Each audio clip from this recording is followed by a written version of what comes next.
D'ailleurs les gars, n'hésitez pas à aller vous abonner à mon compte Instagram qui s'affiche à l'écran, on est bientôt 3000 abonnés, il y a plein de choses qui arrivent dessus, des concours, je vous tiens au courant là-bas et je vous laisse avec la vidéo. En ce moment j'ai remarqué que de plus en plus de personnes veulent découvrir des animés ecchi, et vous le savez, moi et les animés ecchi, ça fait deux. Alors aujourd'hui on se retrouve pour la vidéo du plaisir, la grande vidéo du plaisir. Aujourd'hui on va voir des animés ecchi bien sympas, j'espère que ça vous plaira, j'ai invité le poteau Shigeki pour cette vidéo, on vous présente tout ça. C'est parti, générique.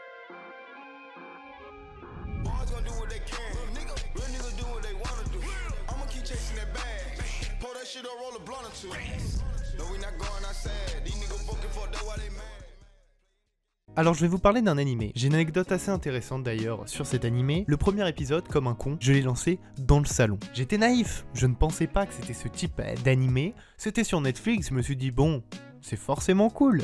Je lance le premier épisode de cet animé et là, j'ai mis pause pour le continuer en solo. Je veux parler de Devilman Crybaby, sorti en 2018. Donc comme je vous l'ai dit, disponible sur Netflix, avec pas mal d'action, un peu d'horreur, de l'aventure et pas mal de nudité pour le coup. Et cet animé, je voulais vous présenter parce que malgré ce côté un peu irréaliste, avec pas mal de nudité, je le trouvais très intéressant et j'ai bien aimé, alors que beaucoup de personnes n'ont pas vraiment compris la portée de cet animé, donc je me suis dit pourquoi pas vous le présenter et vous donner un peu l'envie de le regarder parce que je trouve qu'il vaut le coup et qu'il est un peu sous-coté. Pour l'animation de Devilman, c'est le studio Science Saru qui s'en est chargé, c'est un studio assez récent et l'animation est pas trop dégueu, elle est assez originale, je pense que c'est pour ça que ça n'attire pas énormément de personnes, mais l'animation est plutôt cool, moi j'ai trouvé ça assez original, assez sympa, enfin ça change un peu et je l'ai pas trouvé dérangeant, donc voilà pour l'animation. Dans cet animé on va rencontrer Fudo Akira, c'est un lycéen très faible, il est petit, il est pas très musclé, un peu timide, une personne tout à fait normale, pas exceptionnelle.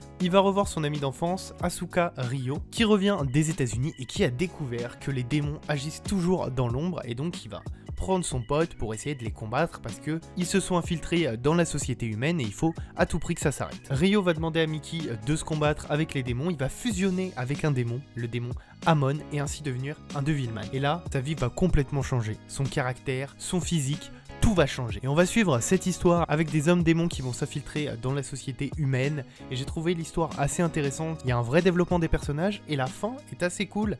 Je m'y attendais pas du tout. Le cliffhanger de fin, je m'y attendais pas du tout. Et j'ai trouvé ça très cool.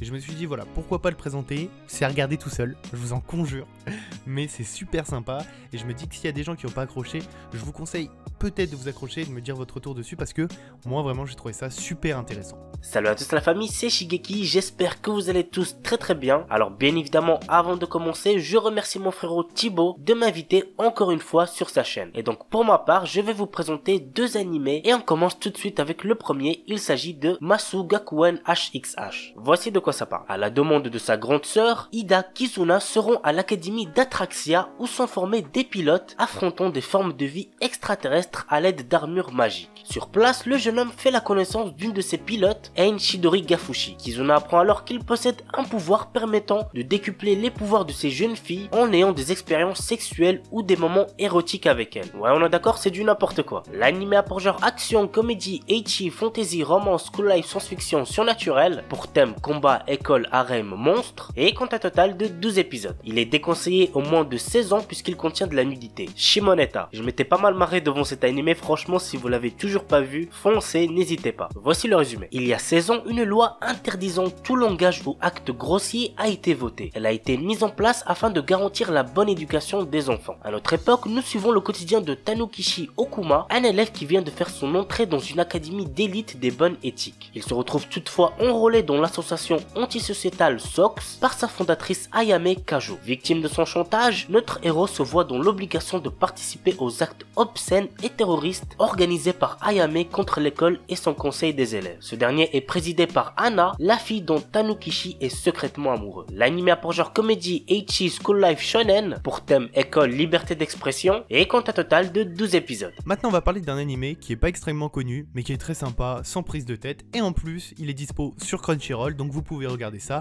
gratuitement. Je parle de Keijo, sorti en 2016. Il y a beaucoup de ecchi, vous l'aurez compris. Il y a aussi de la comédie et du school life, donc c'est plutôt cool. Pour le studio d'animation, c'est Xebei qui s'en est chargé, qui a notamment animé Shaman King ou plus récemment To Love Ru, donc studio assez sympa. Niveau animation, c'est pas exceptionnel, mais ça fait très bien le taf. Le synopsis, il est assez drôle, assez cocasse, puisque tout simplement, on suit une élève de 17 ans qui cherche à faire du sport uniquement pour gagner de l'argent car sa famille est très pauvre. Mais à côté de ça, elle est très très forte. Elle est super forte dans tout ce qui est domaine sportif. Elle intéresse beaucoup de clubs, mais elle veut uniquement faire de l'argent pour sa famille. Elle va avoir une idée de sport qui va être de devenir joueuse de Keijo.